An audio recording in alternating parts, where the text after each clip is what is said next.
Nagarjuna Sagar Congress party senior నాయకులు జంగయ్య ఆధ్వర్యంలో pylon colony Gandhi బజార్లో దేశ మాజీ ప్రధాని మన్మోహన్ సింగ్ మరణించడంతో ఆయన చిత్రపటానికి పూలమాలలు వేసి ఘన నివాళులు అర్పించారు. ఈ సందర్భంగా పట్టణ నాయకులు జంగయ్య మాట్లాడుతూ దేశ మాజీ ప్రధాని మన్మోహన్ సింగ్ దేశానికి ఎనలేని సేవలు అందించారని గుర్తు చేసుకున్నారు. ఈ కార్యక్రమంలో కాంగ్రెస్ నాయకులు జయరాం, వేణు, సుమన్, వైఎస్ఎన్ రెడ్డి, రామ్మోహన్ రావు, టి వెంకటేశ్వర్లు, చంద్రకాంత్, సలీం, మల్లాకాంత్, యేసు, రాజా, విఘ్నేష్ మరియు వర్తక సంఘ సభ్యులు నాగరాజు, రఘునందన్, భువనగిరి, లక్ష్మీనారాయణ తదితరులు మాజీ ప్రధాని మన్మోహన్ సింగ్ చిత్రపటానికి సంతాపం తెలియజేశారు.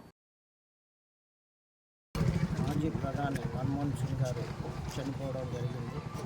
ఈ కార్యక్రమాల్లో నాగార్జున సాగర్ పైలాన్ కాలనీ ఆయన నివాళులు అర్పిస్తున్నాం. ఆయన మహానేత, అంటే ఆర్థిక మంత్రి చేసిండు. తర్వాత ఎంత పెద్ద హోదాలో ఉన్న ఆయన గంభీరంగా ఉండకుండా చాలా సింపుల్గా ఉండే వ్యక్తి. అలాంటి మహానాయకుడు ఈరోజు లేకపోవడం కాంగ్రెస్ పార్టీకి తీరని లోటు, ఈ భారతదేశానికి చాలా తీరని లోటు.